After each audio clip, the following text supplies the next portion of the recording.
Bismillahirrahmanirrahim. Assalamualaikum warahmatullahi wabarakatuh.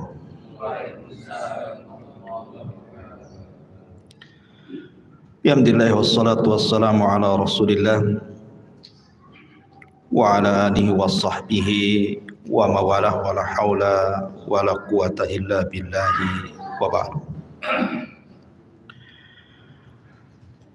Alhamdulillah, di malam hari ini kembali kita bisa duduk untuk bertalabul ilmi,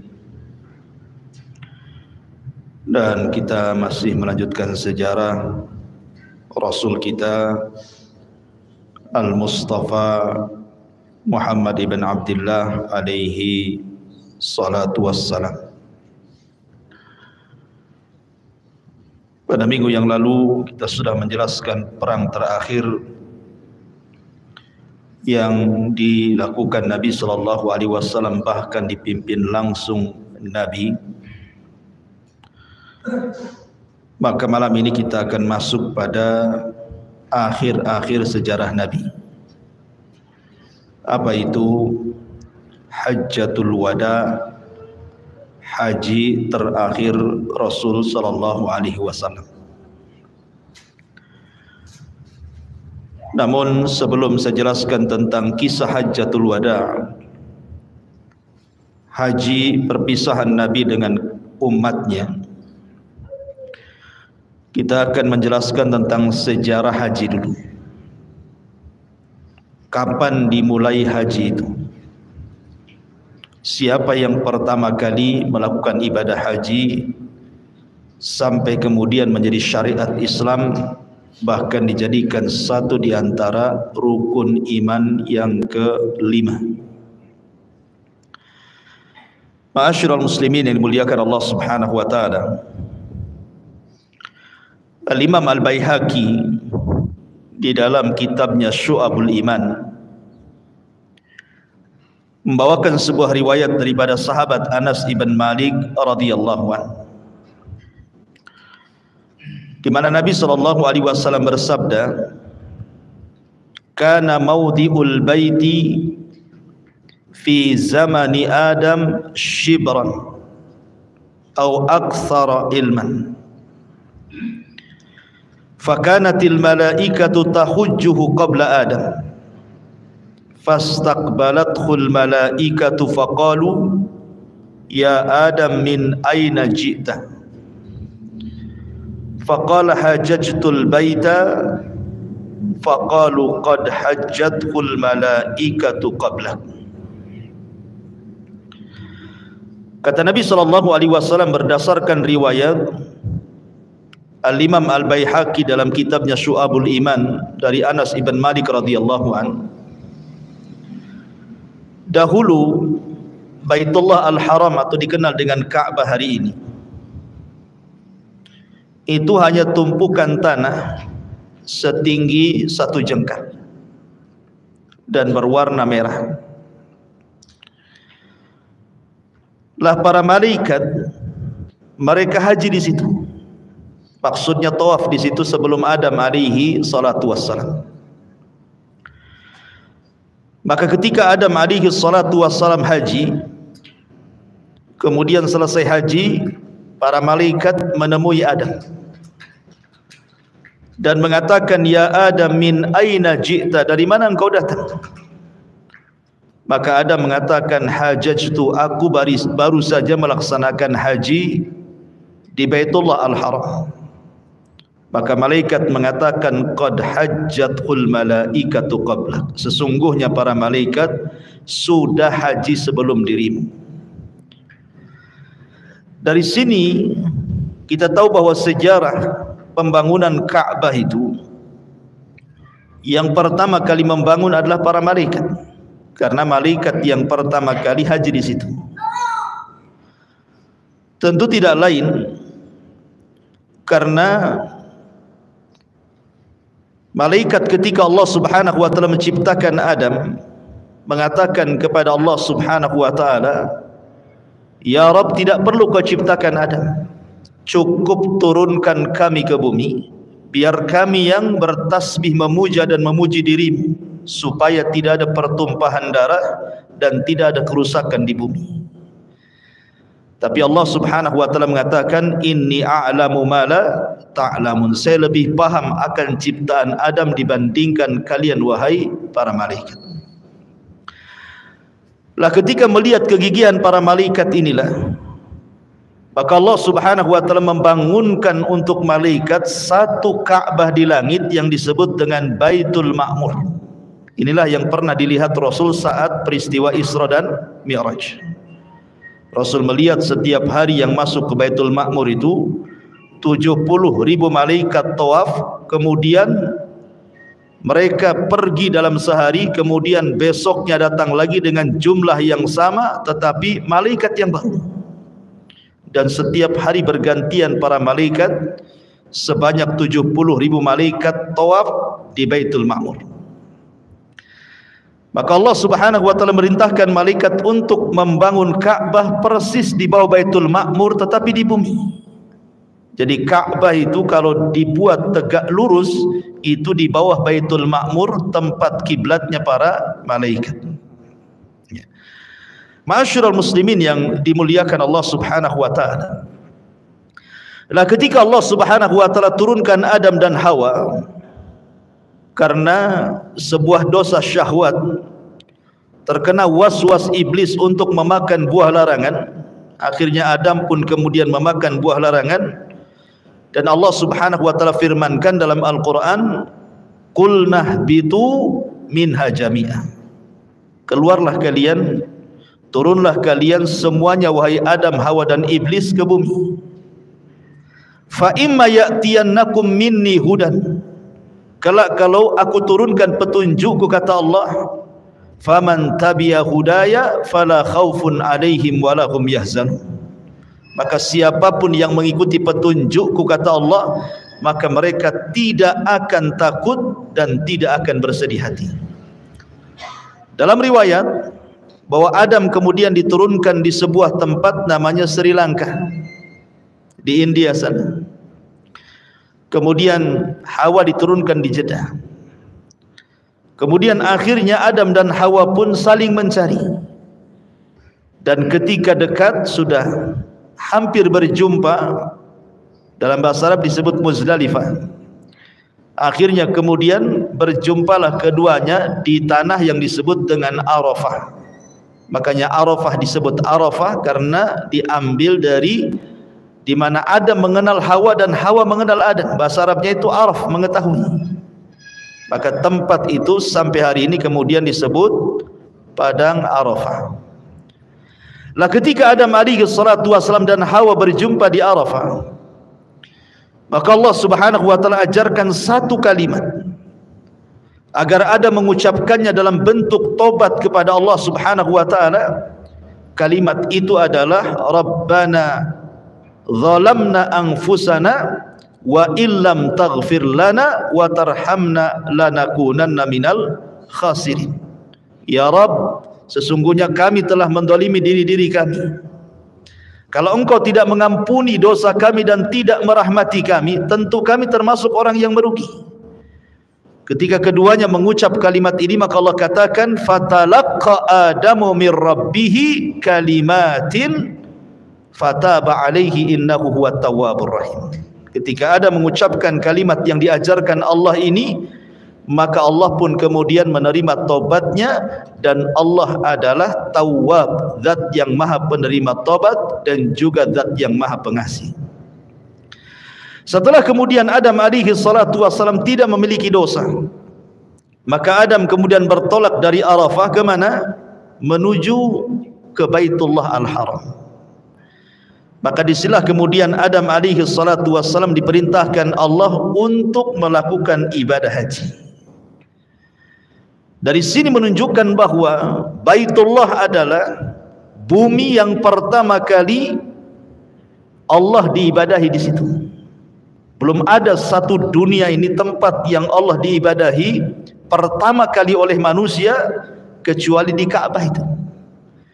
Disitulah Adam alaihi salatu wassalam dan istrinya tawaf, kemudian beribadah kepada Allah Subhanahu wa taala sampai memiliki anak keturunan dan wafat di situ. Saya akan menyebutkan beberapa pendapat para ulama. Pertama, disebutkan oleh Al-Imam Al-Mawardi. Al-Imam Al-Mawardi ini seorang fuqaha Syafi'i. Jadi ulamanya ahli fikihnya dari mazhab Syafi'i. Mengatakan bahwa menukilkan pendapat Abdullah ibn Abbas radhiyallahu anhu annahu qala, bahwa dia mengatakan, lamma ahbatallahu ta'ala Adam minal jannah ilal ardi.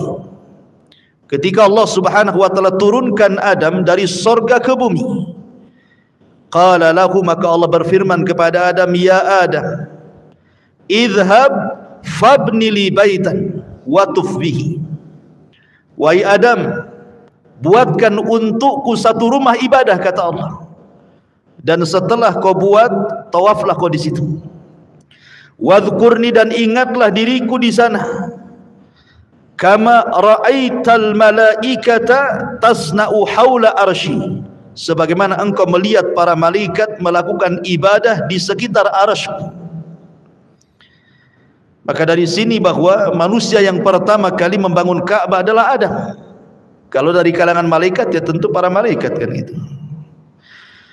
Kemudian juga disebutkan oleh Al-Imam Al-Mas'udi rahimahullahu ta'ala dalam kitabnya Kitabu Akhbariz Zaman, anna Syith ibn Adam, bahwasanya Nabi Syith putra Adam alaihi salatu wassalam. Nabi Syith ini adalah seorang nabi, nabi kedua setelah Adam sebelum Idris, namanya Syith ibnu Adam alaihi salatu wassalam.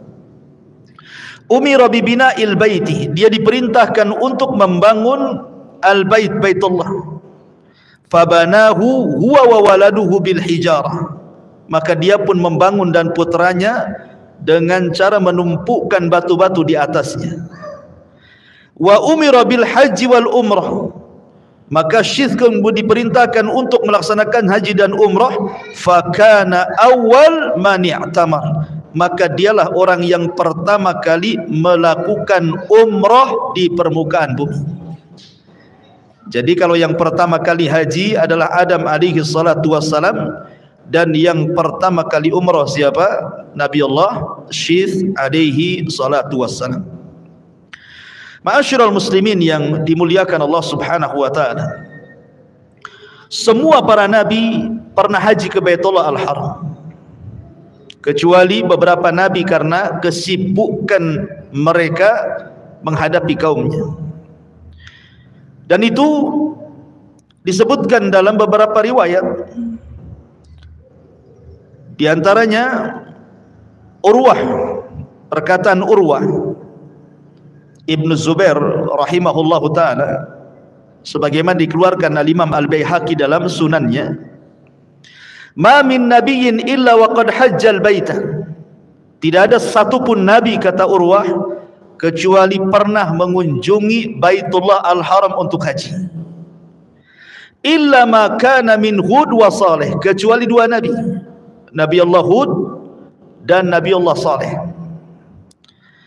Walaqad hajjahu Nuhun, dan Nuh pernah melaksanakan haji. Falamma kana fil ardi ma kana minal gharaqi asabal baita ma asabal arda, ketika Allah mengirim azab kepada kaum Nuh dengan mengirim tufan dan juga banjir bandang yang sangat besar, dari situlah kemudian termasuk Ka'bah juga tenggelam, mengalami kehancuran. Wa kanat al-bait rabwatan hamra, dan kala itu Baitullah atau Ka'bah itu masih gundukan tanah yang berwarna merah. Fa ba'atsallahu Hudan, maka Allah pun utus Hud, Nabi Allah Hud alaihi salatu wassalam. Fatashaghala bi amri qaumihi hatta qabidahu Allahu ilaihi, tetapi kaumnya menyibukkan Hud alaihi salatu wassalam sampai Hud meninggal dunia. Walam yahujhu hatta mat, dan dia tidak pernah haji sampai dia meninggal. Thumma ba'atsallahu Salihan fataqarrara al-amra ma'ahu aidan, kemudian Allah mengutus Nabi Allah Saleh, rupanya nasib Saleh juga sama dengan Hud, disibukkan dengan kaumnya, sehingga Nabi Allah Saleh pun tidak sempat haji. Padahal dua nabi ini nabi Arab ya. Kita tahu bahwa nabi Arab itu ada 4. Pertama, Nabi Allah Hud diutus kepada kaum Ad, Nabi Saleh diutus kepada kaum Thamud, kemudian Nabi Syuaib diutus kepada kaum Madian, dan Nabi kita Muhammad sallallahu alaihi wasallam diutus kepada seluruh manusia, manusia dan jinnya. Artinya sebenarnya Nabi Allah Hud dan juga Saleh itu dekat dengan Ka'bah dibandingkan Nabi-Nabi Bani Israel. Tetapi karena kesibukan keduanya dengan kaumnya yang ingkar luar biasa kepada dua Nabi ini, sehingga Allah tidak takdirkan keduanya berangkat haji. Falamma bawwa'a li Ibrahim makanal baiti hajjahu falam yabqa nabiyyun ba'dahu illa hajjah.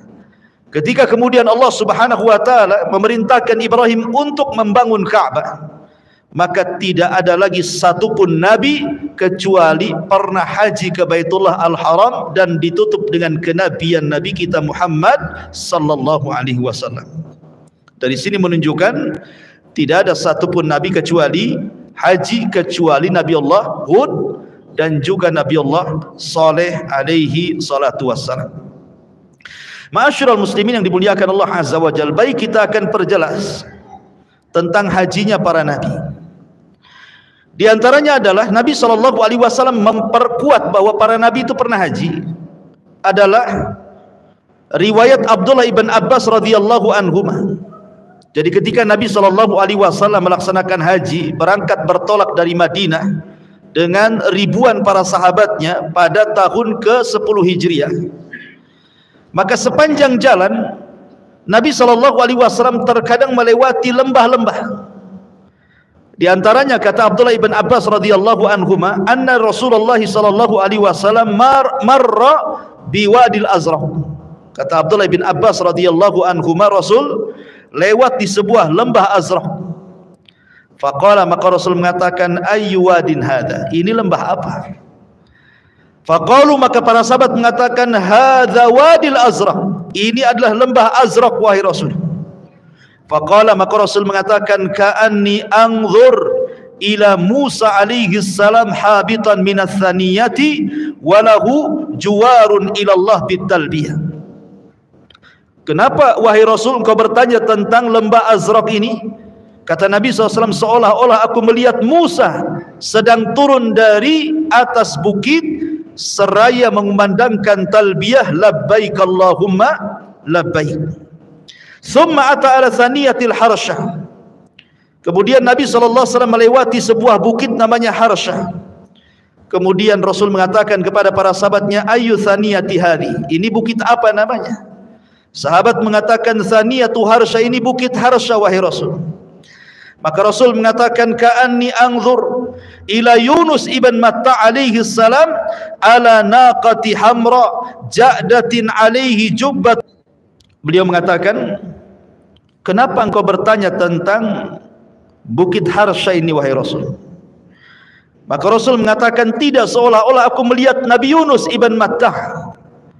Dia berada di atas untanya yang berwarna merah dengan menggunakan jubah dari wol, dan yang berwarna merah dengan menggunakan jubah dari wol, dan dia pun mengumandangkan talbiyah labbaik Allahumma labbaik. Dari sini menunjukkan Rasul memperkuat bahwa para nabi mereka datang ke Mekah untuk haji dan mereka mengumandangkan talbiyah labbaik Allahumma labbaik. Ma'asyiral muslimin yang dimuliakan Allah Azza wa Jalla, sedikit saya akan bicara tentang khilaf para ulama, perselisihan para ulama supaya semakin jelas lagi. Sebenarnya binaul baitil haram, yang pertama kali membangun Baitullah Al-Haram atau Ka'bah hari ini siapa? Satu pendapat, dan di antara mereka adalah pendapat Al-Imam An-Nawawi, kemudian Al-Imam Al-Azraqi, dan juga Abu Ja'far Al-Baqir mengatakan bahwa yang pertama kali membangun Ka'bah adalah para malaikat. Kenapa demikian? Karena malaikat ingin betul-betul melaksanakan perintah Allah Subhanahu wa taala dengan dibangunkan satu rumah di bumi tepat dengan Baitullah, rumahnya Allah bagi para malaikat yang ada di langit yang disebut dengan Baitul Ma'mur. Ini satu pendapat. Coba anak-anak itu ya, fokus ini. ditenangkan anak-anak.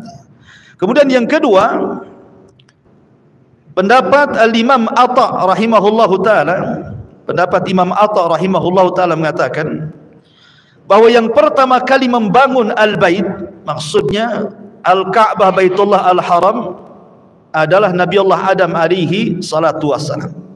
Kemudian pendapat yang terakhir adalah pendapat Imam Ibnu Katsir, kemudian Imam Ibnu Taimiyah, kemudian Imam Ibnul Qayyim mengatakan bahwa yang pertama kali membangun adalah Nabiullah Ibrahim alaihi salatu wassalam. Maksudnya bangunannya, karena dulunya tidak dalam bentuk bangunan, hanya gundukan tanah yang berwarna merah gitu ya. Tetapi yang membangun Ka'bah yang kita saksikan hari ini, baik di YouTube kalau antum melihat ada orang yang sedang haji atau yang pernah haji atau umrah, itu adalah bangunan Ibrahim alaihi salatu wassalam, walaupun pondasinya bukan yang bangun Ibrahim, tapi sudah ada sebelum Ibrahim alaihi salatu wassalam. Dan ini diperkuat dalam firman Allah Subhanahu wa taala, wa idh yarfa'u Ibrahimul qawaida minal baiti wa Ismail.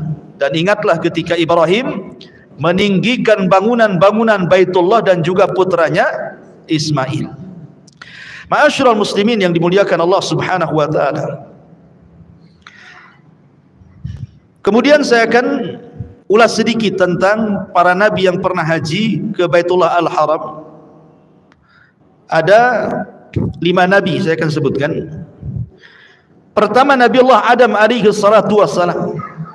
Nabi Allah Adam alaihi salatu wassalam berdasarkan hadis Ibni Abi Labid dari Muhammad ibn Ka'b al-Quradi, dia mengatakan, hajja Adam falakiyathul malaikatu faqalu barri nusukaka ya Adam.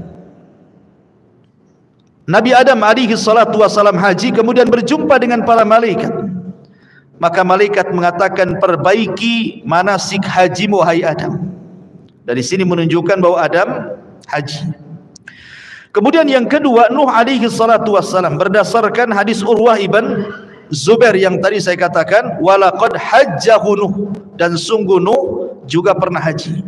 Dan itu dikeluarkan oleh Imam Baihaqi dalam sunannya. Kemudian yang ketiga, haji Ibrahim alaihi salatu wassalam bahkan setiap tahun. Sebagaimana diriwayatkan oleh ahli sejarah namanya Ibnu Ishaq rahimahullah ta'ala mengatakan, kana Ibrahimu alaihi salam yahujjuhu kulla sanatin alal burh.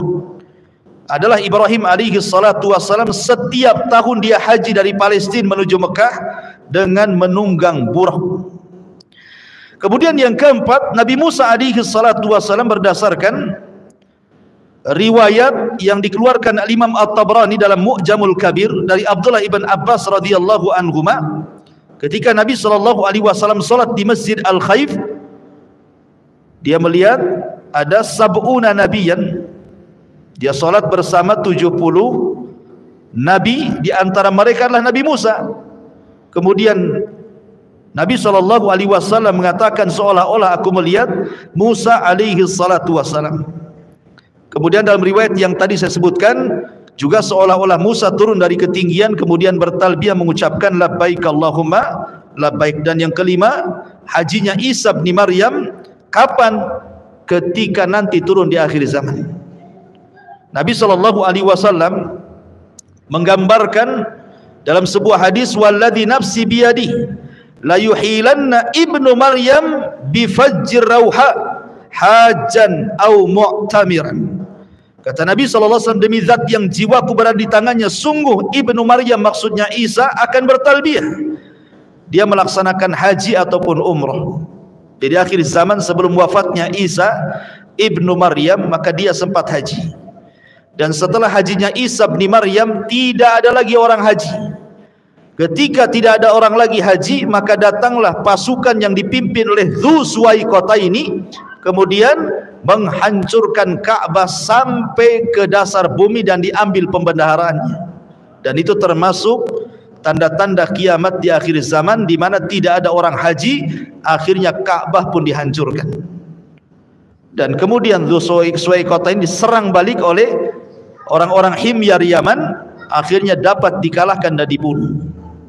Dan ini adalah cerita akhir zaman. Ma'asyiral muslimin yang dimuliakan Allah Azza wa Jalla, ini sejarah haji tempo dulu. Kita masuk pada haji Nabi sallallahu alaihi wasallam yang ini, pembahasan yang kita akan bahas di malam ini. Ma'asyiral muslimin yang dimuliakan Allah Azza wa Jalla, haji dalam Islam itu adalah sebuah syiar daripada syiar-syiar Allah.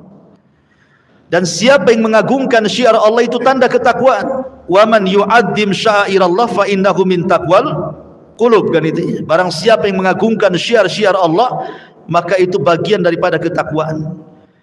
Jadi orang yang haji itu menunjukkan tanda ketakwaan dia kepada Allah Azza wa Jalla. Sementara orang yang punya kesehatan dan juga biaya dan dia sanggup haji kemudian tidak haji, berarti masih pertanyakan takwanya itu. Karena haji itu adalah syiar daripada syiar Allah. Siapa yang mengagungkannya, berarti itu tanda ketakwaan hatinya. Kemudian juga Nabi SAW menyebutkan tentang arkanul Islam, rukun-rukun Islam. Kata Nabi SAW, bunyal Islam ala khamsin, syahadati an la ilaha illallah wa anna muhammadar rasulullah wa iqamis salati wa ita'iz zakati wa saumi ramadan wa hajjil baiti man istata'a ilaihi sabila. Bahwa rukun Islam itu ada 5. 1, syahadat kepada Allah dan kepada Rasulnya, kemudian salat, kemudian zakat, kemudian puasa, kemudian haji bagi yang sanggup. Kenapa ibadah yang lain tidak dikatakan man istata'a ilaihi sabila, bagi yang sanggup dalam perjalanannya?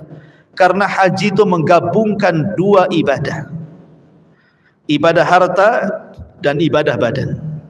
Kalau salat dan puasa ibadah badan, kalau zakat ibadah harta. Kalau haji menggabungkan dua-duanya, ibadah badan dan juga ibadah harta. Makanya haji itu agak berat, sehingga kemudian dibutuhkan kesanggupan baik secara materi harta ataupun secara badan. Orang yang punya harta tapi stroke tidak bisa haji, ya kan? Orang yang sehat tapi pengangguran, nggak mungkinlah jalan kaki. Artinya bahwa haji itu harus dua-duanya, punya harta dan sehat badannya. Makanya Rasul mengatakan man istata'a ilaihi sabila. Dan haji itu fardu ain, ingat. Haji itu bukan fardu kifayah, kalau ada sebagian melakukannya gugur bagi yang lainnya. Tidak. Setiap muslim wajib pergi haji. Karena Allah yang mengatakan wa adzin fin nasi bil haji ya'tuka rijalan wa ala kulli dhamirin ya'tin min kulli fajjin amin. Dan habarkan kepada manusia akan perintah haji. Allah memerintahkan kepada Rasul untuk mengiklankan kepada manusia untuk berangkat haji. Makanya Allah mengatakan walillahi 'alan nasi hijjul bait. Ya, tuntutan Allah kepada manusia itu agar manusia haji. Haji bagi yang mampu. Dan haji itu secara manasik, secara singkat nanti kita akan jabarkan. Jadi haji itu dimulai daripada tanggal 8 dari bulan Dzulhijjah atau disebut dengan hari tarwiyah.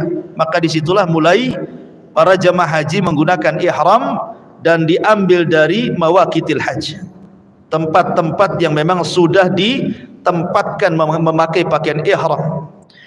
Kemudian setelah itu mereka ke Mekah. Sampainya di Mekah kemudian mereka melaksanakan tawaf kudum namanya, tawaf kedatangan. Kemudian setelah tawaf kedatangan ke Mekah, mereka bertolak ke Mina untuk melaksanakan hari tarwiyah. Kemudian setelah itu tanggal 9-nya bertolak ke Arafah untuk melaksanakan hari Arafah. Setelah itu baru kemudian ada lempar jumrah, ada namanya jumrah Aqabah Al-Kubra. Dan itu 3 kali 3 tempat kan, jumrah besar, jumrah tengah dan jumrah kecil gitu ya. Kemudian haji kembali ke Mekah untuk melaksanakan tawaf ifadah. Kemudian kembali ke Mina untuk melaksanakan ayyamut tasyrik. Kemudian haji pun kembali ke Mekah untuk tawaf wada dan meninggalkan Mekah. Jadi haji itu tidak lama, hanya 6 hari. Dimulai tanggal 8, 9, 10, 11, 12 dan 13. Terkadang tanggal 12 sudah pulang 5 hari. Terkadang menyempurnakan sampai tanggal 13, berarti 6 hari. Ada yang 6 hari, ada yang 5 hari. Lalu kenapa kok bisa sampai lama di Mekah Ustaz? Sampai 1 bulan? Lebihnya jalan-jalan. Ya, jalan sana, jalan sini, itu lebihnya. Lebihnya ya tadi ngumpulin air zam-zam, beli jubah, beli tasbih, beli macam-macam ya untuk oleh-oleh, untuk cerita di kampung. Ya. Taib, ikhwatu fiddin, muliakan Allah Azza wa Jalla. Bagaimana kisah Nabi haji? Pada bulan Dzulqa'dah, kita tahu kota Madinah sangat sibuk sekali. Apalagi setelah penaklukan Islam dan kabilah-kabilah Arab, dan berakhir dengan penaklukan kota Mekah. Artinya Madinah dan Mekah itu sudah jadi negeri Islam, dan juga kabilah-kabilah di sekitarnya. Lah Nabi SAW itu pernah akan umrah tapi dihalang-halangi. Tapi kemudian berhasil umrah, yang satu dihalang-halangi dan yang tiga berhasil. Jadi Rasul itu umrah 4 kali, yang satu tidak berhasil tapi niatnya dianggap umrah. Berarti umrahnya 4 kali. Lah Nabi SAW pada tahun ke-10 Hijriah itu berkeinginan untuk haji. Dia rindu untuk melaksanakan haji, dan itulah haji pertama Rasul dan haji terakhir Rasul. Artinya ibadah haji yang dilakukan Rasul itu seumur hidup Rasul cuma 1 kali. Beda dengan solat berkali-kali, beda dengan puasa berkali-kali. Tetapi haji 1 kali maknanya apa? Kalau terjadi perselisihan dalam solat wajar. Rasul solatnya berkali-kali, yang melihat para sahabat pun bukan 1 tetapi ratusan para sahabat, sehingga banyak khilaf dalam masalah solat. Ada yang kadang solatnya di sini gitu, ada yang di dada gitu ya, ada yang irsal begini, ada yang goyang-goyang, ada yang enggak kan gitu ya. Biasalah solat, khilaf dalam solat itu biasa. Karena Rasul melaksanakan solat bukan sekali tapi berkali-kali. Sahabat yang melihat pun bukan 1 sahabat tapi banyak para sahabat, sehingga sahabat satu dengan yang lain melihat sesuai versi mereka melihat Rasul solat. Wajar solat berselisih. Tapi kalau haji berselisih ini tidak wajar. Kenapa demikian? Karena Nabi SAW sepanjang hidupnya cuman melaksanakan 1 kali haji. Kalau seandainya berbeda dalam haji, mau beda dengan yang mana? Rasul cuma 1 kali hajinya, nggak mungkin beda. Ya, karena 1 kali hajinya. Jadi kalau seandainya ada yang berbeda dalam haji, berarti alternatifnya cuma 2. Yang satu sesuai dengan sunnah Nabi, yang satu menyelisih sunnah Nabi. Karena hajinya 1 kali, sehingga tidak akan ada perbedaan. Ya, kalau sekarang umpamanya kita dengar orang-orang Syiah di Iran, mereka mempunyai tempat haji sendiri di Karbala, Irak. Ini sudah menyelisih sunnah. Masa haji ke Karbala, Irak? Haji ke Baitullah Al-Haram lah, ke Mekah. Ya, itu sudah menyelisih sunnah Nabi. Atau contohnya orang-orang kampung itu ya, yang sudah selamatan mau haji, rupanya visa tak keluar. Malu dengan orang kampung, akhirnya nginep di Jakarta 1 bulan, nunggu jemaah haji pulang, tawafnya di Monas gitu ya, kemudian sa'inya Jabotabek kan gitu ya, kemudian beli jubahnya di Tanah Abang, pulang pula jadi haji Tanah Abang gitu ya. Itu kan tidak bisa juga. Haji ya sudah jelas tempatnya di Mekah sana. Ya kalau nggak dapat haji karena bermasalah visanya atau karena apa-apa, ya bilang saja sama orang kampung, apa masalahnya.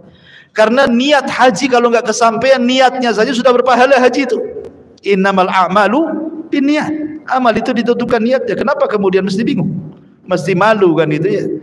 Ma'asyiral muslimin yang dimuliakan Allah Azza wa Jalla. Kembali, jadi pada tanggal 10, pada tahun ke-10 Hijriah, maka Nabi SAW berpesan kepada seluruh kaum muslimin, baik yang ada di Madinah atau di kabilah-kabilah sekitarnya, agar diumumkan Nabi SAW akan bertolak dari Madinah ke Mekah pada hari Sabtu tanggal 26 Dzulqa'dah tahun 10 Hijriah.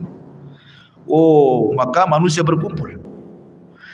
Maka tepat pada hari Sabtu siang waktu zuhur tanggal 26 Dzulqa'dah tahun 10 Hijriah, Rasul pun sholat zuhur tanpa dijamah, tanpa dikosor, maksudnya 4 rakaat, karena belum safar, masih berada di Madinah, belum ada syariat kosor kan. Jadi kalau antum mau safar masih di Batam, jangan dikosor. Ya, kecuali kalau sudah sampai di Tanjung Pinang, baru dikosor. Jadi di sini Nabi SAW melaksanakan zuhur 4 rakaat. Kemudian setelah itu Nabi SAW bertolak dengan ribuan para sahabat, baik yang bertolak dari Madinah sama-sama ataupun yang berjumpa di jalan kemudian bergabung. Bayangkan ma'asyiral muslimin, berapa jumlah waktu itu.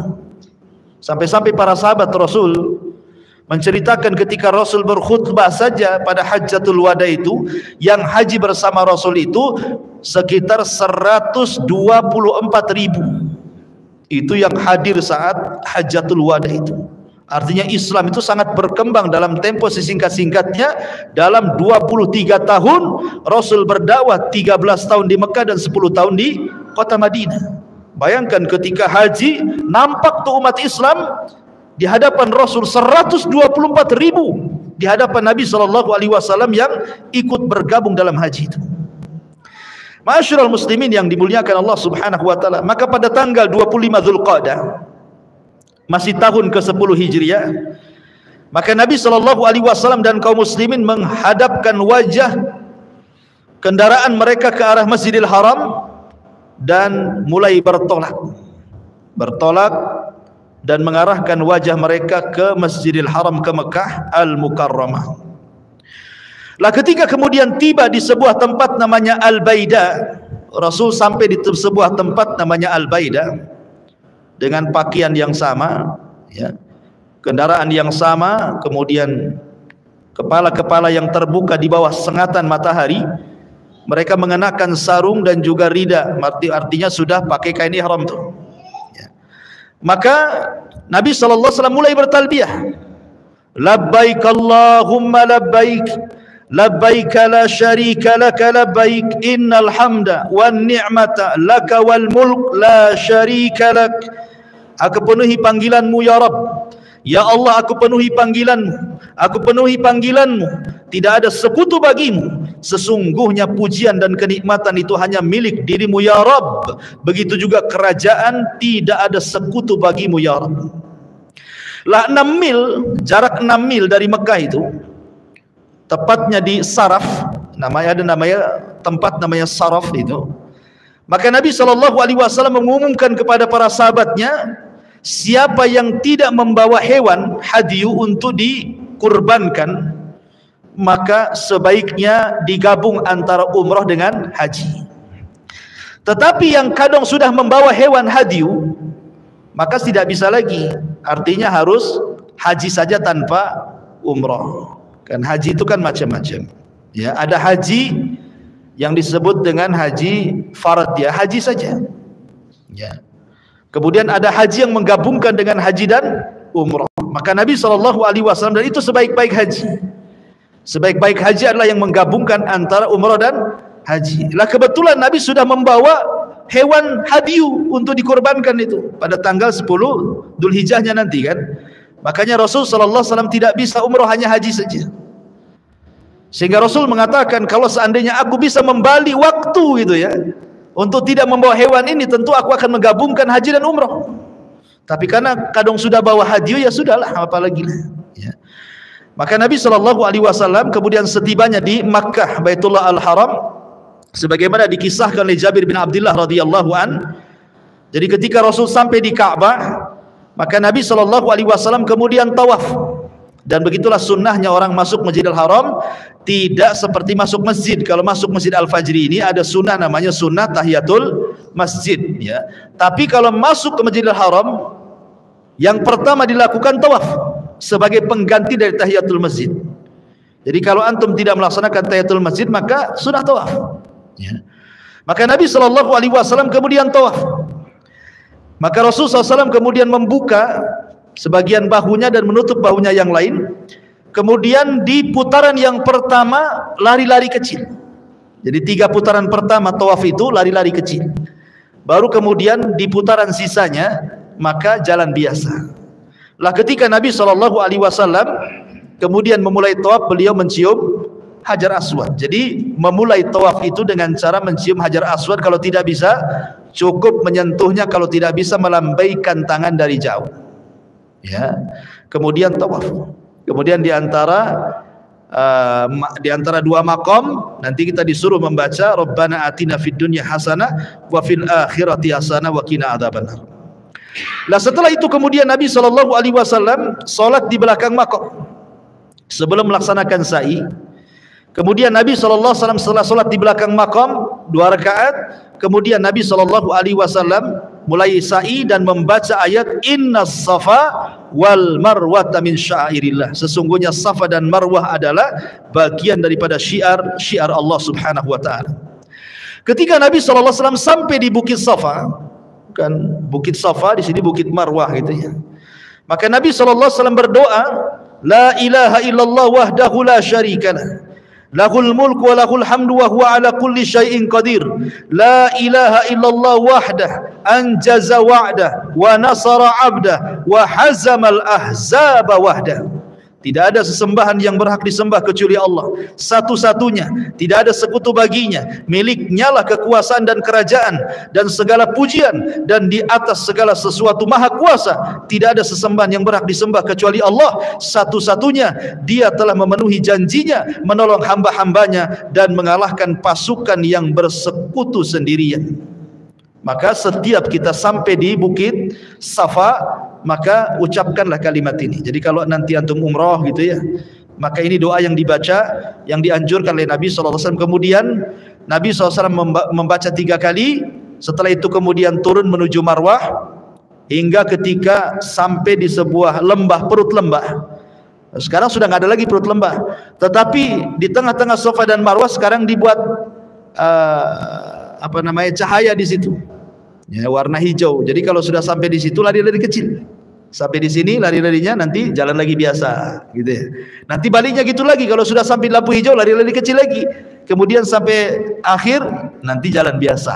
Nah, begitu ketika sa'i, ya, yang dilakukan Nabi SAW. Akhirnya kemudian Nabi mengatakan bagi yang tidak membawa hadiyu, artinya dia boleh langsung tahallul, mencukur rambutnya dan melepas pakaian ihramnya, menunggu tanggal 8 Dzulhijjah untuk haji. Tapi bagi yang tidak membawa hadiyu, maka dia tidak boleh melepas ihramnya. Akhirnya kemudian Nabi SAW tepat pada tanggal 8 Dzulhijjah disebut dengan hari Tarwiyah. Inilah setat pertama haji, tanggal 8 Dzulhijjah, atau disebut dengan hari Tarwiyah. Kemana Rasul bertolak? Ke Mina. Jadi pertama kali Rasul bertolak ke Mina, maka Nabi SAW kemudian menaiki kendaraannya, qaswahnya, untanya. Kemudian di Mina Nabi SAW salat duhur, asar, maghrib, isya dan juga subuh. Artinya menginap di situ. Ya, menginap di Mina karena dimulai dari salat duhur sudah di sana. Duhur, asar, maghrib, isya, kemudian subuh. Kemudian beliau tinggal di sana sebentar sampai terbit matahari. Lalu setelah terbit matahari pada tanggal 9-nya baru bertolak ke mana? Ke Arafah. Dan Arafah itulah penentu haji. Kata Rasul, Al-Hajju Arafah. Haji itu letaknya di Arafah, gitu ya. Lah setelah kemudian Nabi SAW di Arafah, kemudian beliau mendapati sebuah kubah yang sudah dibuatkan oleh para sahabat di sebuah tempat namanya Namirah, ya, sebuah desa dekat Arafah. Kemudian beliau singgah di sana. Sampai ketika matahari sudah condong ke barat, maka beliau alaihi salatu wassalam minta dibawakan al-quswa, untanya, kendaraannya, lalu disiapkan untuk beliau kemudian menuju perut lembah dan berkhutbah. Ini yang disebut dengan khutbah Arafah namanya. Khutbah Arafah. Makanya kalau orang sedang wukuf nanti banyak ada orang yang sedang ceramah itu ya. Maka Nabi SAW berkhutbah. Inilah yang kemudian dikenal khutbah Hajjatil Wada. Khutbah perpisahan Nabi SAW yang syarat dengan pelajaran. Di situ terkandung tauhid, di situ terkandung akhlak, di situ terkandung ibadah. Pokoknya dalam khutbah ini betul-betul, karena waktu singkat, tentu Nabi SAW tidak memilih tema sembarangan. Nabi akan memilih tema-tema penting dalam khutbah ini karena waktunya singkat. Ya. Dan itu dibukukan khutbah Nabi SAW. Apa saja yang dikhutbahkan Nabi SAW? Setelah Nabi SAW membacakan pujian bagi Allah, Alhamdulillah, nahmaduhu wa nasta'inuhu wa nastaghfiruh wa natubu ilaihi wa na'udzu billahi min syururi anfusina wa min sayyiati a'malina. Man yahdihillah fala mudhillalah wa man yudlil fala hadiyalah. Asyhadu an la ilaha illallah wahdahu rabbil la syarikalah wa anna Muhammadan abduhu wa rasuluh. Kemudian Rasul mengatakan, usikum ibadallah bitaqwallah wa ahussukum ala ta'atihi wastaftih billadhi huwa khair. Amma ba'du. Kata Nabi SAW setelah membaca pujian-pujian bagi Allah, kemudian salawat atas dirinya, kata Rasulullah, aku wasiatkan wahai hamba-hamba Allah agar berpegang dengan takwa, dan aku sarankan kepada kalian untuk di atas ketaatan, dan bukalah setiap hari dengan kebaikan. Kemudian kata Nabi SAW, ayyuhan nas isma'u minni wa'qilu fa inni la adri la'alli la alqakum ba'da ami hadha fi mawqifi hadha abada. Kata Nabi SAW, wahai manusia, dengarkan ucapanku, tolong pegang. Karena boleh jadi, kata Nabi SAW, setelah aku berdiri di sini, boleh jadi ini tahun terakhir kalian berjumpa dengan aku. Boleh jadi ini tempat terakhir kalian berjumpa dengan aku. Maknanya seolah-olah Nabi SAW akan berpisah dengan para sahabatnya. Maka sebab inilah hajinya disebut Hajjatul Wada, haji perpisahan. Karena Rasul SAW menyampaikan sebuah perpisahan di sini. Kata Nabi SAW, boleh jadi ini terakhir aku berjumpa dengan kalian di tempat berdiriku ini. Oleh karena itulah dengarkan wahai manusia khutbahku. Kemudian kata Nabi SAW, ayyuhan nas, wahai manusia, inna dima'akum wa amwalakum wa a'radakum alaikum haramun ila an talqaw rabbakum ka hurmati yaumikum hadha fi syahrikum hadha fi baladikum hadha. Innakum satalqawna rabbakum fas'alukum an a'malikum wa qad balagtum. Kata Nabi SAW, ingatlah darah-darah kalian, harta-harta kalian, kehormatan kalian haram, tidak boleh ditumpahkan sampai kalian menghadap Rabb kalian seperti haramnya hari ini, seperti sucinya hari ini, maksudnya hari Arafah, seperti sucinya bulan ini, maksudnya bulan Dzulhijjah, seperti sucinya negeri ini, maksudnya negeri Mekah. Dan kalian akan berjumpa dengan Rabb kalian, dan Rabb kalian akan bertanya soal amalan kalian, dan katakanlah aku sudah menyampaikan semuanya kepada kalian.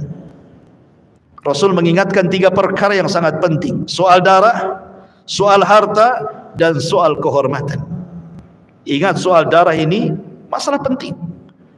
Rasul pertama kali menyampaikan soal pembunuhan darah, ya.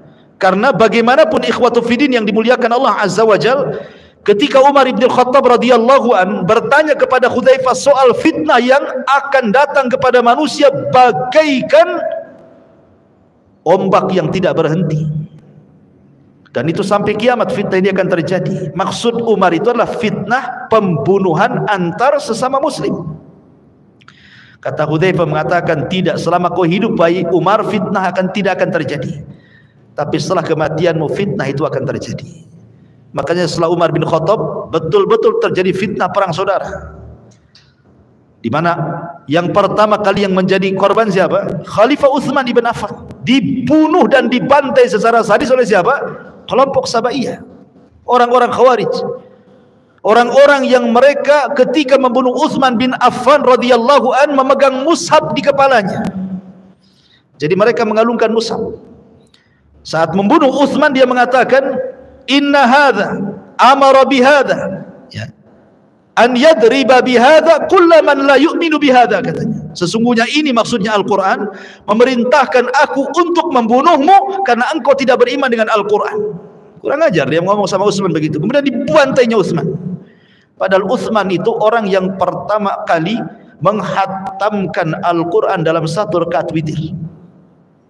Coba bayangkan, tidak ada sahabat yang pernah melakukan dalam 1 rakaat witir menghatamkan Quran kecuali Utsman bin Affan radhiyallahu anhu. Makanya dikenal dengan bacaan Qurannya. Dibilang sama Khawarij bahwa Utsman tidak beriman dengan Quran sehingga harus dibunuh berdasarkan Quran. Ya kan? Ini pertama kali pembunuhan. Baru setelah itu terjadi perang antara Muawiyah dengan Ali, antara pasukan Aisyah, Zubair dan juga Tolha melawan pasukan Ali yang disebut dengan perang Jamal. Kemudian setelah itu antara Muawiyah dan Ali disebut perang Siffin. Kemudian setelah itu perang antara Khawarij, antara Ali dan Khawarij yang disebut dengan perang Nahrawan. Kemudian terus peperangan ini akan terjadi, bahkan pembunuhan sesama muslim akan terjadi setiap zaman, apalagi hari ini. Persis yang disabdakan Rasul, orang yang membunuh tidak tahu alasan kenapa dia membunuh, dan orang yang dibunuh lebih bingung kenapa bisa dibunuh. Ya, stres orang sekarang bunuh-bunuhan itu. Gara-gara parkir bunuh-bunuhan, kan itu ya. Gara-gara hutang 200.000 bunuh gitu. Gara-gara rebutan waris bunuh, tersinggung sedikit bunuh. Udah main bunuh aja sekarang ini. Ya. Kemudian istri sakit hati suami selingkuh bunuh. Hati-hati antum. Ya. Ma'asyiral muslimin yang dimuliakan Allah Azza wa Jalla. Jadi sekarang ini mudah sekali pembunuhan ini. Makanya diingatkan oleh Nabi SAW soal urusan darah. Karena urusan darah ini luar biasa dalam Islam ini. Ya. Ma'asyiral muslimin yang dimuliakan Allah Azza wa Jalla, sampai Umar bin Khattab radhiyallahu anhu pernah ngirim surat kepada penduduk Son'a Yaman. Gara-gara kasus apa? Gara-gara kasus pembunuhan. Jadi ada seseorang yang seorang wanita yang ditinggal suaminya kerja. Lah wanita ini tidak punya anak dari suaminya, tapi suaminya punya anak. Artinya bawa anak bawaan dari suaminya. Suaminya gadis menikah dengan seorang duda punya anak. Akhirnya oleh dudanya ini ditinggal kerja. Kesepian wanita ini, akhirnya selingkuh dengan tetangganya. Ketika selingkuh ketahuan sama anak bawaannya, akhirnya merencanakan untuk dibunuh anak bawaannya ini. Dan betul-betul dibunuh. Dia, kemudian juga selingkuhannya, kemudian orang bayarannya dan pembantunya, 4 orang berserikat membunuh anak bawaannya ini. Akhirnya kemudian jasadnya dilempar ke sumur.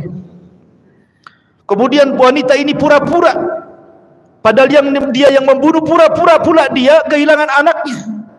Nah begitulah orang yang menutupi kesalahan, kan, pura-pura bukan dia yang bunuh. Akhirnya sampailah kasus ini kepada Khalifah Son'a, Gubernur Son'a yang ditempatkan Umar di situ.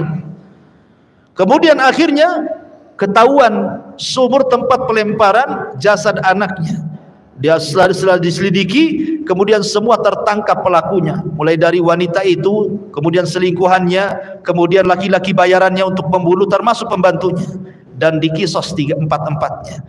Kemudian Umar marah dan mengirim surat kepada penduduk Son'a. Kalau kalian penduduk Son'a bersyirikat untuk membunuh orang itu, anak kecil itu, kalian kubunuh semuanya. Bayangkan ya. Artinya dalam Islam itu yang dibunuh sebagai kisos itu bukan yang eksekutor saja, tapi yang merencanakan pun terkena, gitu maksudnya. Jadi kalau seandainya nih ada 10 orang ya merencanakan membunuh si A, yang membunuh 1 orang, tapi karena 10 orang ini merencanakan, semua dibunuh. Begitulah hukum Islam. Makanya Umar bin Khattab mengatakan, kalaulah seluruh penduduk Son'a Yaman merencanakan pembunuhan kepada anak itu, kubunuh semuanya, katanya. Lihat, begitu dahsyatnya hukuman darah dalam Islam gitu ya. Makanya Rasul mengingatkan di khutbah pertamanya soal darah. Kemudian soal harta. Soal harta, ya. Karena harta ini penting, betapa banyak orang-orang yang kemudian mengambil hak orang lain. Baik disengaja atau tidak disengaja, dan kebanyakan disengaja. Seperti apa? Seperti para pedagang. Ngurang-ngurang takaran, ngurang-ngurang timbangan, ngurang-ngurang meteran, itu kan ngambil hak orang tuh. Harusnya 1 kilo dikurangi setengah on, kan itu. Jadi 1 kilo kurang setengah on jadinya, kan. Harusnya kain 1 meter dikurangi 1 senti. Jadi 90 senti jadi, kan itu ya. Ngambil hak orang lain, kan itu. Sama dengan merampok, tetapi seolah-olah dia sedang berjual beli. Apalagi sekarang ini ada timbangan, ingat ya, ada timbangan, bukan timbangan kayak dulu. Sekarang ini pakai elektrik, kan gitu ya. Ada angkanya, taruh buah-buahan di situ, angkanya keluar semua situ. Nah, itu lebih teliti lagi harusnya. Harus lebih teliti, karena kadang-kadang nih ini barang baru diletak nih, ini masih jalan, udah diambil sekian, katanya. Subhanallah, kan. Ini ngambil, itu yang paling mudah contohnya ngambil hak orang itu kayak gitu coba. Ya kalau yang merampok, yang maling, yang copet itu udah karuan lah, kan itu. Nah, ini kan yang jelas-jelas yang hidup di pasar itu. Ya. Makanya Rasul mengingatkan soal harta, nggak boleh kalau sudah mengucapkan 2 kalimat syahadat, nggak boleh diambil haknya. Harta dia, ya. Kemudian yang ketiga soal kehormatan, ini yang paling banyak di masyarakat. Ya, orang yang menggibah saudaranya, mencaci maki saudaranya, merendahkan, menghina, takabur dan begitu seterusnya. Ini 3 perkara ini banyak di masyarakat. Makanya Rasul ingatkan 3 perkara di awal khutbahnya. Kemudian yang kedua kata Nabi SAW, ayyuhan nas, wahai manusia, inna rabbakum wahid. Ala la fadla li arabiyyin ala a'jamiyyin wala li a'jamiyyin ala arabiyyin wala li ahmar ala aswad wala li aswad ala al-ahmar illa bi taqwallah inna akramakum indallahi atqakum. Wahai manusia, Rabb kalian itu satu. Kita ini punya satu Tuhan, tidak perlu cari-cari Tuhan yang lain. Tuhan kita satu Allah. Bapak kita juga satu, namanya Adam.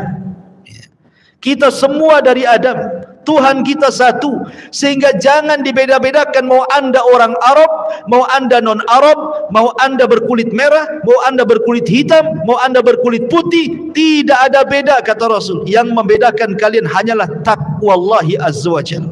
Kemudian Rasul membacakan ayat, inna akramakum indallahi atqakum. Paling mulia di antara kalian di sisi Allah adalah orang yang bertakwa. Jadi tidak perlu saling mengejek. Jangan merasa Arab kemudian lebih tinggi dibandingkan non-Arab gitu. Ataupun sebaliknya. Karena Islam itu tidak memandang perkara kesukuan, perkara kekayaan, perkara pangkat dan jabatan. Semua di hadapan Allah itu sama. Semua di hadapan Allah sama. Makanya ketika manusia dibangkitkan pada hari kiamat, kata Rasul, yuhsyarun nas yaumal qiyamah khufatan uratan ghurlan buhman. Pada hari kiamat manusia akan dibangkitkan tanpa alas kaki, kembali tidak dikhitan, tidak pakai pakaian di badan, dan tidak membawa harta sama sekali yang pernah dia miliki di dunia. Mau dia orang kaya, mau dia orang miskin, mau dia pejabat, mau dia rakyat, mau dia siapapun, dibangkitkan sama di hadapan Allah. Lalu apa yang dipertanggungjawabkan? Takwa kita yang dipertanggungjawabkan di hadapan Allah.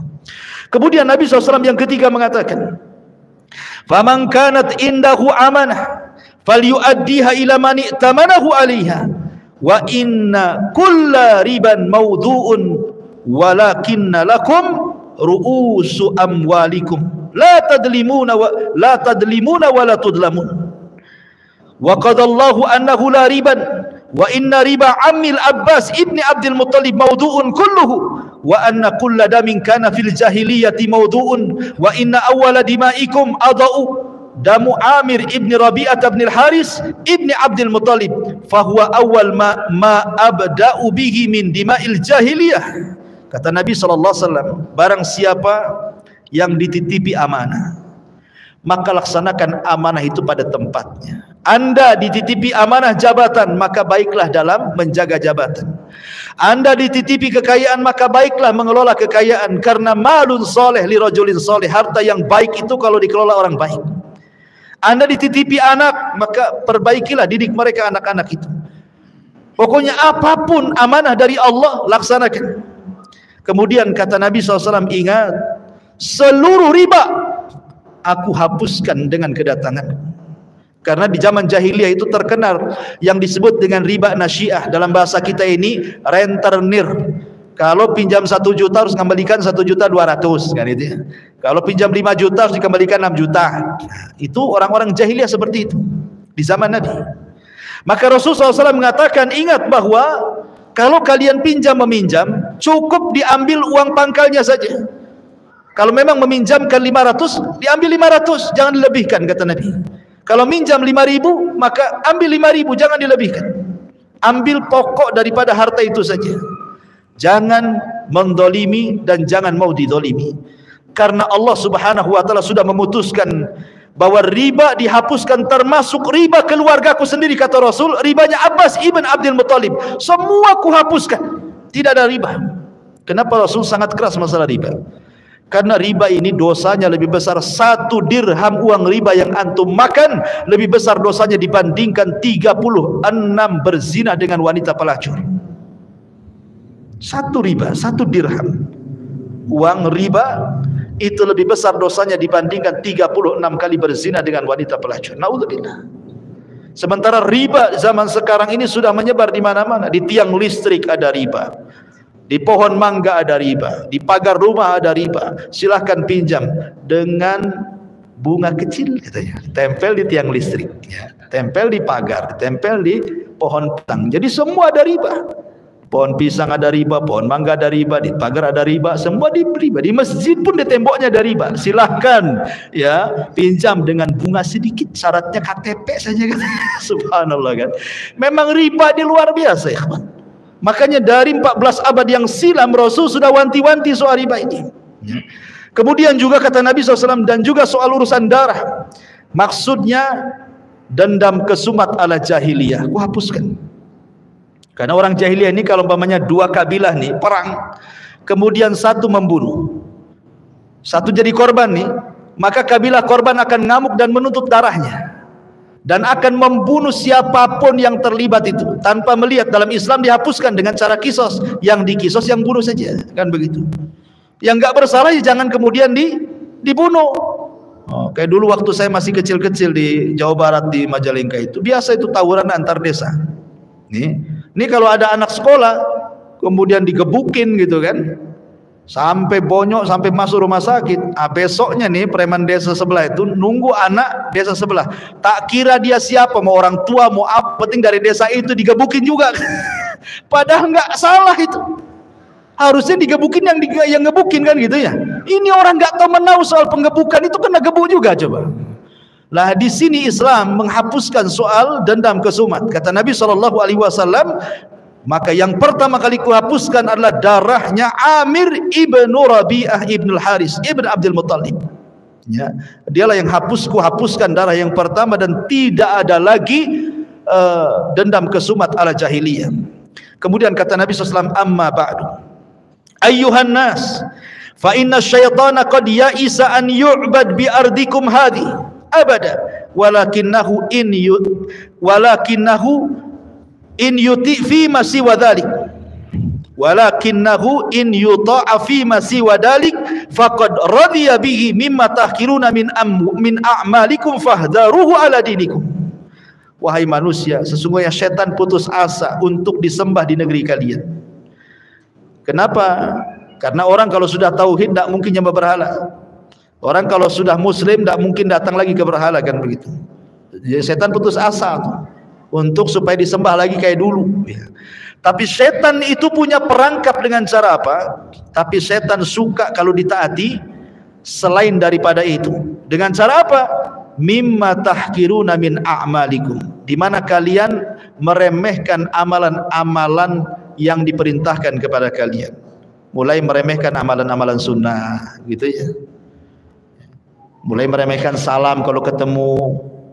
Kata Rasulullah SAW, di antara alamat kiamat itu adalah ketika orang mengucapkan salam kepada orang yang dikenal dan tidak mau mengucapkan salam kepada orang yang tidak dikenal. Padahal mengucapkan salam itu kepada yang dikenal atau kepada yang tidak dikenal, selama zahirnya nampak dia muslim kan. Nampak nih lewat pakai peci, ini muslim nih. Nampak pakai sarung, muslim. Ucapkannya salam, assalamualaikum. Soal dia balas atau urusan dia balas nggak balas, yang jelas kalau tidak dibalas dia dosa, karena mengucapkan salam sunnah menjawabnya wajib. Kan itu. Ini aneh gitu ya. Kalau seandainya ada orang lewat, kemudian kita ucapkan salam, assalamualaikum, malah dia dekat kepada kita. Pak, kita kenal di mana Pak? Katanya, lah kok bilang gitu, kenal di mana? Saya sedang melaksanakan sunnah, kan gitu. Malah ditanya kenal di mana, katanya kan. Itu karena dia tidak paham. Ya. Bahwa mulai dari yang kecil-kecil salam sudah ditinggalkan, ya kan? Mulai kemudian ke masalah-masalah sunnah, puasa, sholat, sedekah, mulai ditinggalkan. Akhirnya dari perkara sunnah merembet ke yang wajib. Nah, itu setan tuh begitu, dia membuat khutuwat, selangkah demi selangkah gitu ya. Kemudian dalam riwayat yang lain bahwa setan itu suka kalau seandainya bitahrisi bainakum, dibuatnya kalian bergaduh. Memang setan putus asa untuk disembah, tapi setan sengaja membuat kita ini berselisih, bertengkar. Ya, satu masjid pengurusnya bertengkar, rebutan posisi gitu ya. Satu yayasan juga sama, rebutan yayasan kan itu. Itu jelas-jelas di bidang dakwah. Apalagi cerita partai, itu urusan dunia, jelas itu pertengkarnya. Ya, jadi urusan agama saya bisa bertengkar, apalagi urusan dunia kan. Itulah setan kadang-kadang. Kemudian Rasul mengatakan, ingatlah la tarji'u ba'di kuffaran yadribu ba'dukum riqaba ba'din. Hati-hati, jangan kembali kepada kekufuran setelahku sehingga kalian saling membunuh dengan sebagian yang lainnya. Kemudian kata Rasul, ya ayuhan nas, wahai manusia, inna zamana qad istadara ka hayati yauma khalaqas samawati wal ardh. Kemudian Rasul membacakan, inna iddatash syuhuri indallahi 12 syahran fi kitabillah ila akhiril ayah, sampai kepada minha arba'atun hurum salasatun mutawaliyatun dzulqa'dah wa dzulhijjah wal muharram war rajabul mudhar bainal jumadi wa sya'ban. Kata Nabi SAW, ingatlah bahwa zaman itu berputar.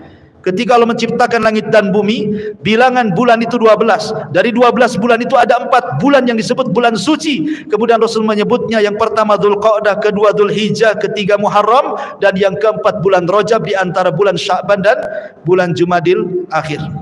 Taib, kemudian Nabi mengatakan, amma ba'du ayyuhan nas. Mulai Rasul mengingatkan soal keluarga. Ingat, Nabi mulai mengingatkan soal keluarga. Kenapa? Karena ingat bahwa terbentuknya masyarakat yang baik itu dimulai dari keluarga yang baik. Kalau keluarga baik, insya Allah masyarakatnya baik. Tapi kalau keluarga tidak baik, masyarakatnya tidak akan baik. Karena masyarakat itu muncul dari keluarga. Bangsa yang baik itu kalau masyarakatnya baik, dan masyarakat yang baik kalau keluarganya baik. Maka Rasul mulai dari yang kecil, karena keluarga itu miniatur negara masalahnya. Apa kata Nabi SAW? Ayyuhan nas, inna linisaikum alaikum haqqa walakum alaihinna haq. Ingat, masing-masing kalian punya hak, wahai suami istri. Istri punya tuntutan kepada kalian, kalian pun suami punya tuntutan kepada istri. Apa tuntutannya? Kemudian Rasul mengatakan, lakum alaihinna alla yuti'na furushakum ghairakum wala yudkhilanna ahadan takrahunahu buyutakum wala ya'tina bifahishatin fa in fa'alna fa innallaha qad adina lakum an tahjuruhunna fil madaji wa tadribuhunna darban ghaira mubarrihin fa in intahayna falahunna rizquhunna wa qiswatuhunna bil ma'ruf wastawsu binisa'i khaira fa innahunna indakum awanun la yamlikuna li anfusihim syai'a wa innakum innama akhadtumuhunna bi amanatillah wastahlaltum furujahunna bi kalimatillah fa'kilu. Ya, kata Nabi SAW, ingatlah hak kalian kepada wanita-wanita kalian. Jangan sampai kemudian mereka, para wanita itu, para istri-istri itu, memasukkan orang yang tidak disukai suami. Siapapun tidak boleh, mau laki-laki mau perempuan, jangan dimasukkan ke rumah kalau tanpa izin suami. Karena kebanyakan istri-istri zaman sekarang ini kan, suami pergi kerja dari pagi, dia tahu pulang sore kan gitu ya. Oh, hura-hura tuh sama tetangganya, masak-masak ini itu, pulang udah habis semua bumbunya. Gitu. Jadi harus izin dulu. Ini yang jelas-jelas tidak ada hubungan dengan selingkuh, apalagi memasukkan laki-laki ke dalam. Karena di zaman sekarang ini pasar itu makin dekat. Sekarang main COD saja. Jangan masukkan orang-orang yang sedang ngantar barang itu kecuali di depan pintu saja. Ya. Jangan Pak suruh masuk, bahaya. Ya. Nanti cocok bayar, tak cocok viral nanti kan. Nggak bisa, kalau nggak ada suami ya cukup di pintu saja. Ya. Jadi harus begitu, jangan memasukkan, karena itu namanya kerajaan suami. Rumah itu kerajaan suami, tetap harus izin sama suami. Bang, boleh nggak ini saya bawa kawan ke rumah, kan gitu. Ya. Kemudian kata Nabi SAW, dan jangan pula wanita itu an ya'tina bi fahishatin, melakukan sebuah fahisyah, perselingkuhan. Dalam bahasa Quran itu disebut nusus. Nusus itu artinya merasa tinggi dibandingkan suaminya. Mungkin karena dia gajinya lebih besar, suaminya lebih kecil. Ataupun pendidikannya dia S1, suaminya pula SD tak khatam. Gitu ya. Atau umpamanya istrinya cantik, suaminya jelek kali, kan. Jadi akhirnya dia tarofu, mengangkat dirinya di hadapan suaminya, suka teriak-teriak, merintah-merintah, nyuruh-nyuruh. Emang siapa dia kan itu? Sehebat apapun wanita di rumah itu, tetap Anda istri. Jangan tonjolkan titel di rumah itu, ya. Tapi tunjukkan Anda ini istri, tunduk pada suami, itu saja. Setelah tunduk kepada Allah. Ya. Makanya kemudian kalau seandainya istri itu melakukan perkara-perkara seperti itu, apa kewajiban suami? Pertama, nasihati. Suami jangan diam saja. Kalau istri berbuat maksiat jangan diam saja. Istri ini sedang gibah sama kawannya atau datang cerita gibahnya sama antum. Antum kasih nasihat, jangan lagi ngobrol sama dia. Kalau enggak jangan ngobrol sama dia lagi. Kalau gibah cepat balik. Gitu. Jangan pula antum yang mancing gibah. Ngomong apa tetangga tadi sama kamu? Oh begini. Asik juga, apalagi dia. Ini mancing dia ngomongin gibah. Jangan pula antum pancing dia. Antum larang dan tidak perlu tahu topiknya seperti apa. Ya, karena mendengarkan ghibah itu sama dengan dosa ghibah, ikhwan. Ya. Jadi ma'asyiral muslimin yang dimuliakan Allah Azza wa Jalla, nasihati. Kalau tidak bisa pisah ranjang. Pisah ranjang, karena wanita yang berakal itu kalau dipisah ranjang sakit hati. Merasa merana, dicuekin sama suaminya. Itu kalau berakal. Cuma wanita di zaman sekarang ini jarang sedikit akalnya. Ya kan, suaminya munggungi, nggak peduli amat gitu. Kalau bisa, bang tidur di sofa sana aja, ngapain mbak di sini gitu. Diusirnya suami. Bahkan kalau malam telat kunci pintunya, ya kan, jendelanya di pintu, sampai ventilasinya ditutup koran, nggak boleh suaminya masuk gitu. Intinya bahwa kalau tidak bisa pisah ranjang, kalau tidak bisa juga kata Nabi SAW, maka boleh memukul tanpa ada bekas. Pukul dengan bantal gitu ya. Jangan dagang sapu, kasihan. Artinya pukul itu hanya sekedar formalitas bahwa suami sudah di atas puncak kemarahan. Artinya sudah nggak bisa lagi dilangsungkan pernikahan. Jadi suami sudah berhak menceraikan kalau setelah memukul tuh. Ya. Kalau masih tetap ingin diupayakan, maka boleh yang keempat dengan cara didamaikan. Kirim keluarga suami, kirim keluarga istri, berdamai. Kalau ada jalan keluar, alhamdulillah. Kalau tidak ada, ya sudah, membuka jodohnya. Tetapi kata Nabi SAW, kalau seandainya sudah akur dan istri sudah minta maaf, maka kalian tetap wajib memberikan rizki kepada mereka, memberikan pakaian kepada mereka. Maknanya di sini, kalau seorang wanita kemudian nusus, melakukan kekerasan dalam rumah tangga dengan menyombongkan, nggak apa-apa, antum nggak kasih duit, nggak apa-apa. Ya, sampai dia kemudian kembali kepada kodratnya selaku istri. Ya. Karena imbalan daripada istri itu melaksanakan hak, makanya kita kasih uang belanja, kasih pakaian yang sopan gitu ya, kasih tempat tinggal kan. Kalau mereka tidak melaksanakan itu, maka kita boleh menghentikan tuh. Ya. Saya nggak kasih bulan ini, kenapa? Kau kurang ajar sama aku, kata. Nah kalau bulan depan kau bagi, aku kasih. Nah, gitu maksudnya. Ya. Karena di sini Rasul yang mengatakan, fa inin tahaina, kalau mereka tobat. Si istri ini tobat, falahunna rizquhunna wa qiswatuna, maka kembali kau kasih rizki mereka, kasih pakaian mereka lagi dengan baik. Maknanya kalau tidak tobat, tidak perlu lagi, gitu maksudnya. Ya. Masalahnya istri tahu di mana nyimpan uang antum. Gitu ya. Taib. Kemudian Nabi SAW mengatakan, wa innakum innama akhadtumuhunna bi amanatillah wastahlaltum furujahunna bi kalimatillahi faqilu. Engkau mengambil istri kalian itu dengan amanah dari Allah, dan kau halalkan kemaluan istri itu dengan kalimat-kalimat yang Allah ajarkan kepada kita. Artinya jangan sampai mengambil anak orang yang dulunya di rumah dia punya kamar yang bagus, dikasih makan yang layak oleh bapaknya, disekolahkan yang layak, tiba-tiba antum ambil dipindah ke rumah antum, makan mie goreng hari-hari kan itu. Padahal di rumahnya macam-macam makanan. Ya, pakaian pun tidak dibelikan, bakhil antum sama dia. Enggak layak minum, enggak layak makan, enggak layak pakaian, enggak layak. Jangan seperti itu maksudnya.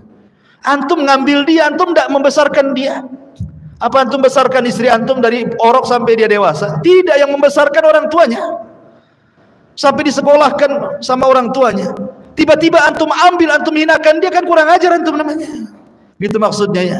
Jadi satu sisi pun hargai wanita. Makanya Rasul mengatakan fastausu binisa'i khairan. Maka aku wasiatkan kepada kalian berbuat baiklah kepada istri-istri kalian. Kemudian Rasul mengatakan qad taraktu fikum ma in i'tasamtum bihi falan tadillu abada.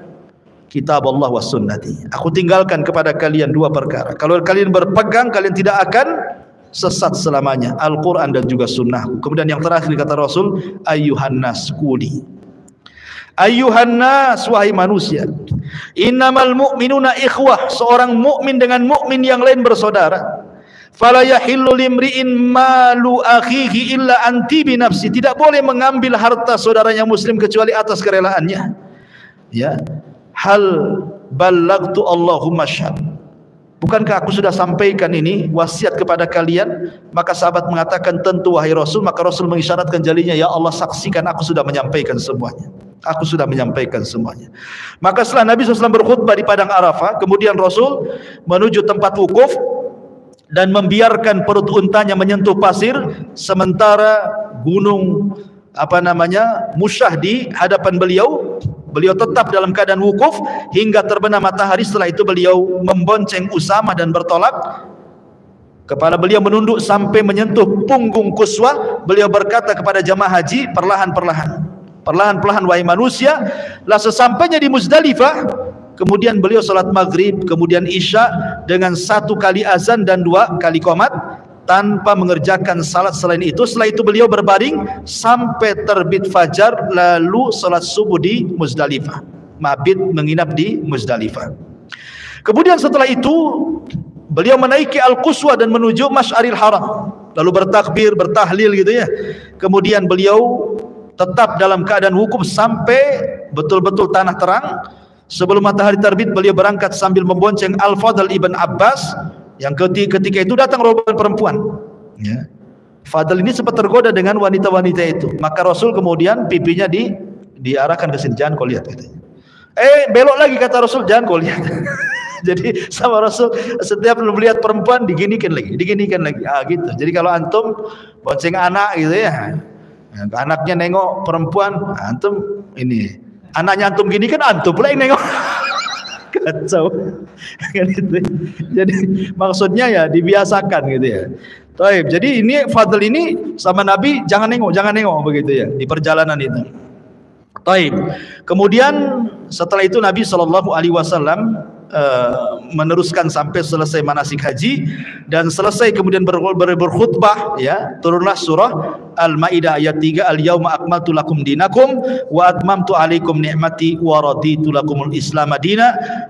Pada hari ini telah kusempurnakan kepada kalian agama kalian, telah kucukupkan kepada kalian nikmatku, dan telah kuridhoi Islam sebagai agama kalian. Menunjukkan Nabi SAW sudah selesai menyampaikan risalahnya dengan sempurna tanpa harus ditambah dan dikurangi. Maka pada waktu nafar sani, ya, Nabi SAW bertolak dari Mina, kemudian singgah di Abtah, kemudian di tenda Bani Kinanah sehari semalam. Setelah itu beliau menuju Baitullah, kemudian melakukan tawaf wada bersama kaum muslimin, kemudian beliau bertolak kembali ke kota Madinah. Itu intinya dari manasik haji Nabi SAW. Adapun hikmah tentang ini tentu ada 4 perkara dari manasik haji Rasul. Yang pertama tentang keagungan Baitullah Al-Haram, bahwa Ka'bah itu tempat yang agung. Kemudian yang kedua, Rasul ingin melembutkan hati supaya bersatu. Kaum muslimin itu bersatu, dikumpulkan di satu tempat. Ya, kaum muslimin itu bersatu, nampak kekuatannya. Kemudian yang ketiga juga bahwa melaksanakan haji itu adalah warisan daripada Nabi Ibrahim alaihi salatu wassalam. Makanya kita sebut dalam salawat setiap salat, Allahumma shalli ala Muhammad wa ala ali Muhammad kama shallaita ala Ibrahim wa ala ali Ibrahim. Kemudian yang terakhir di sini ada i'lan tauhid. Bagaimana tauhid itu dibesarkan dengan menyebut labbaik Allahumma labbaik, labbaik la syarika lak labbaik, innal hamda wan ni'mata lak wal mulk la syarika lak. Menunjukkan talbiyah tentang syiar tauhid yang dikumandangkan baik orang yang umroh ataupun yang haji. Wallahu alam. Saya kira ini secara singkat kisah haji tempo dulu sampai kepada Hajjatul Wada Nabi SAW. Mudah-mudahan ada manfaatnya, dan mungkin tinggal 2 kali pertemuan lagi sejarah ini, ya. Jadi paling 2 kali pertemuan, nanti kita cari kitab yang lain yang cocok. Subhanaka wa bihamdika asyhadu an la ilaha illa anta astaghfiruka wa atubu ilaik. Allahu ta'ala alam. Assalamualaikum warahmatullahi wabarakatuh.